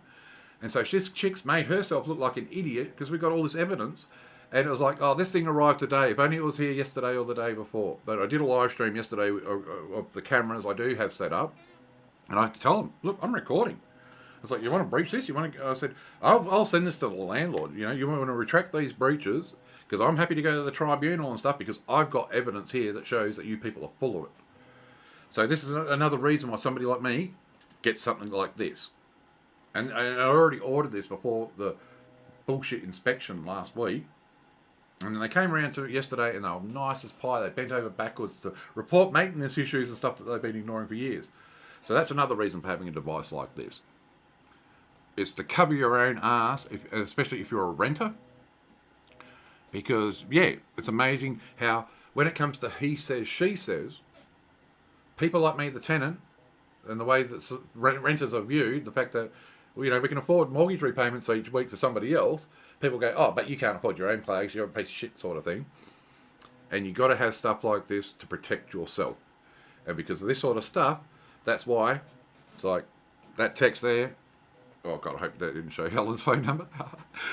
I better review the footage and take care of that. But, yeah, another reason, not just because somebody might break in, but yeah, this covers your ass legal issues. Somebody says you did something, you can say, well, let's check the action replay. And it's sad that we live in a world like that, or humans, things. But now, thankfully, the wonders of technology, $30 1080p webcam, $40 to $60 security camera with AI motion tracking, even though it's like all over the place, like it's sentient. At least it's not staring at my boobs no more. Yeah, it's a bit delayed, but it is trying to actually track me, and it's actually looking at my face now. Oh, now it's good. As soon as I said that, it goes straight to my boobs. Oh, wait, it's looking lower now. Yeah, sorry, my junk's out of your view, Tapo. If TP Link, if you're watching this on your service, how encrypted are you? Yeah, please try and work on the tracking, especially if it's AI driven, as they said. But yeah, all right. So I'll go quickly over some of the stats on their website again. Okay, so the image sensor in it, because I keep going to wrap this up, and I'm like, oh wait, there's something else I should cover. But I will probably go back through this video, trim it down to make it a bit more professional, as well as I said, if I remember, I will do a follow-up video because I'm so terrible last couple of years. Because I've got lots of footage of different hardware and reviews and things like that. That have just been sitting on my hard drive. Even this crappy Onyx chair. All I'm going to say is, if you see Onyx gaming chairs, don't buy them. But I got like an assembly review footage, the Android thingy I put in my car and stuff. So yeah, I'll try my best to do an update on this device. But for now, anyway, I keep going wrap up, and then I remember something else. So we'll go over the specifications for this thing, just to cover everything. So the image sensor is, it says 1/2.9 inches. So it's like, oh, that's weird. I'm on the TP Link Australia site, so yeah, I think that would be in metric, because then you go, yeah, its image sensor is 0.29 inch. I don't know. It's a weird imperial measurement that I've never seen before, I don't think. But then it jumps to millimeters, where it's like lens f/NO 2.4. Focal length is 4 millimeters. The pan mechanical range is 340 degrees, but it says it has 360 degree pan coverage. So I'm going to say the camera itself can cover 360 degrees, but the range of motion of the actual unit is 340 degrees. The tilt mechanical range, which is up down, is 70 degrees, but it has 110.8 degree tilt coverage. The night vision is at 850 nanometers IR LED up to 30 feet. So 30 feet in meters is about 10 meters, I believe. I think it's like almost a bit under 3 feet per meter. I know an inch is 2.5 centimeters. Night mode is IR mode / full color mode / smart mode. I thought the night mode was all IR mode. It has a it says day night switch, IR cut filter with auto switching. I think IR cut filter is the type of lens it has in it, because I have a GoPro that's like that, and you get this pink fringing around the corners unless you replace the lead with an IR cut one. Because the IR standing for infrared. Interface and button, one reset button, one micro SD card slot, up to 512 gigabytes. This is on the specification. Like, yeah, let me show you this thing. It involves me having to add my web browser. So, there we go, browser. Okay, let's go browser, make source visible. Okay, that is not what I was looking for. Well, maybe it is. Let's go paste the link here. Paste.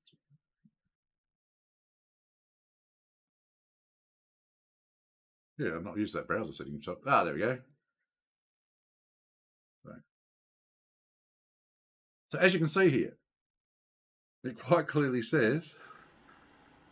Wait, that's weird. How do you scroll up and down in this browser bit? Okay, maybe not. But you can see down the bottom here it says 512 gigabyte.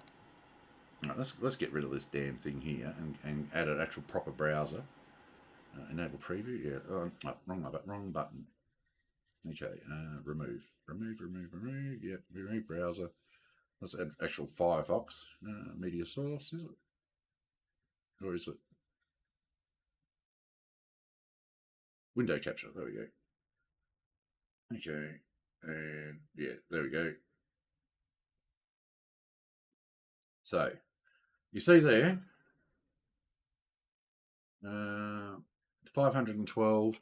You see here, 512 megabit RAM. I thought it was megabytes, not megabit. And it's got a 64 megabit ROM built into it because you don't need an SD card if you're using the cloud service, but SD card, so you've got a local physical backup.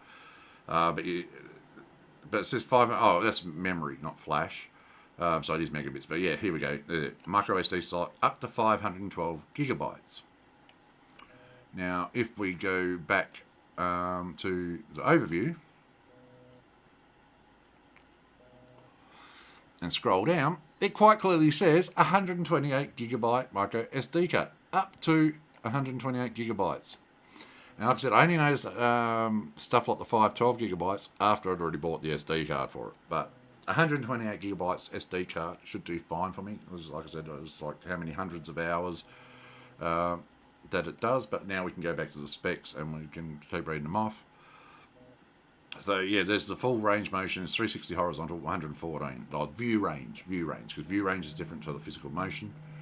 How much of this is going up to the cloud? Just keep moving around. Resolution 1080p, full HD, whatever that is, doesn't say. Frame rate, so yeah, max res 1080p. Frame rate's 15 frames per second, as I said. No digital zoom. Uses H.264 video compression. Has live view, image enhancement, 3D DNR, which I do not know what that is. Another thing I'll have to look at. Digital noise reduction, I'm going to say. Built-in microphone speaker, two-way audio with noise cancellation. So there you go. That's nice to know that it hopefully eliminates background noise. The siren is 93 decibels. Local storage SD card, cloud storage Tapo Care Cloud. More of the same. AI detection. So there you go. We've already covered those. System notifications. Here it repeats itself. Say two-way alteration. Okay, there's the Wi-Fi information. It's IEEE 802.11 BGN 2.4 gigahertz. So if 5 gigahertz is not an option, it uses TCP/IP, DHCP, ICMP, DNS, NTS, NTP, HTTPS, TCP, and UDP protocols. That's all internet stuff. Wireless rate there. Now that's what we want. So there you go. It shows you the 11 megabytes per sec or megabits per second at 802.11b. 802.11g gives you 54 megabits per second, and 802.11n gives you 72.2 megabits per second wireless rate. So yeah, usual stuff: WPA, WPA2 PSK, TSPS, ONVIF. There's some of these things I'd have to look at.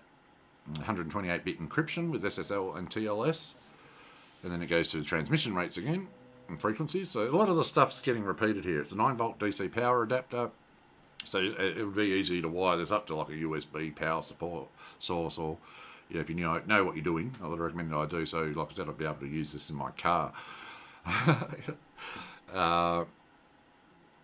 adapter. Yeah, the length of the cord was 3 meters, and the rest is like packaging. Yeah, so no weather resistance. It says smart integration, but there's nothing there. But we know that it is. You can connect to like Google Home, Amazon Alexa, and that Samsung thingy, as well as the other one. System requirements are either iOS 9.0 or higher, or Android 4.4 or higher, which is good because that means if you have older devices lying around, you can use it as like I've got an older Android 5 tablet, so I could basically use that as a screen for this thing. Oh, blah. All right, temperature gets up to 40 degrees, operating temperature. Well, that's interesting if that's how hot the device gets, but I'm saying operating temperature might be ambient temperature, which would be interesting because where I live, it can get over 40 degrees easy during summer, which we are now coming into. Seems to have a high range for be able to handle some humidity. Yeah, it's funny because I've got a sworn batteries on the back of the box as one of the included items, but there are no batteries in it. And the quick start guide, I don't think. Maybe it was the actual connectors, wall connectors that it was showing. Package, motion detection, push notifications, we know. Android. See, now it was Android 4 before, now it's Android 5.0. Geez, TP-Link, get your specification pages sorted out here. You repeat numerous information, maybe with changing how it's put, but then you have such contradictory. One page you've got 128 gigabytes max for your SD card support. Next one it says 512 gigabytes. And it's the same with that. You've got 2 different versions of Android you say are the minimum requirements. Does it work with Android 4 or does it work with Android 5? No, what?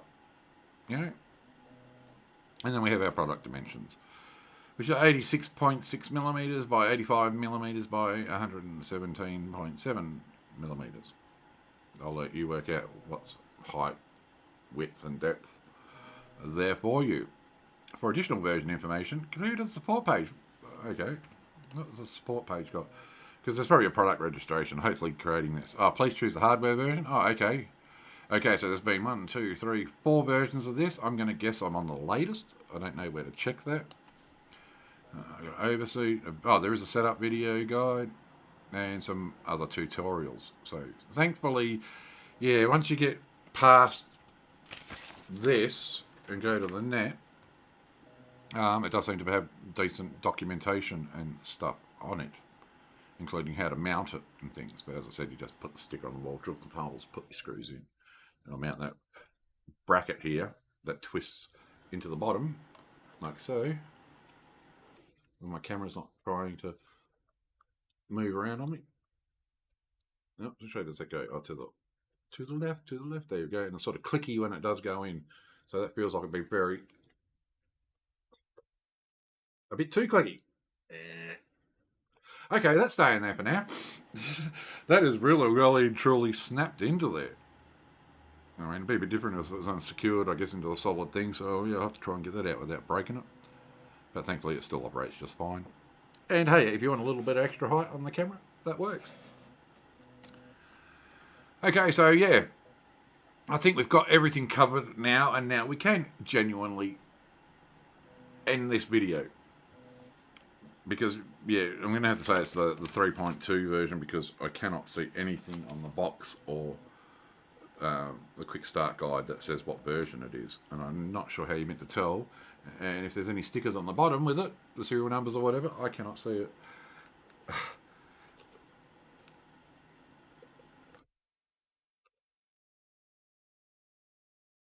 Yeah, that's well and truly in there. I'm going to have to get something solid to get that out with. Damn it. Anyway, let us get rid of the browser window there so you can see my handsome mug again. Hey, quick change my teeth. So yeah, thanks for watching. Hope this was entertaining and informative to you. But yeah, I'm going to go with a can recommend for this at the moment. Obviously, I didn't look into the pricing of the the service, but that's easy enough for anybody to look up. But yeah, Tapo C200. Can recommend. Definitely can recommend. Like I said, I'll try hopefully do a follow-up video. And that's great timing because Gizmo's home. So, alright guys, we're going to end it here. You all take care. If I don't make a video before Christmas, I hope you all have a wonderful Christmas.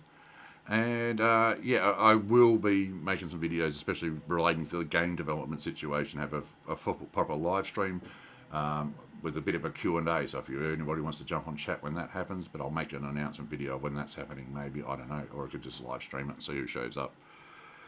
Oakley dokley, you all take care. I'll catch you on the next video. Rabid.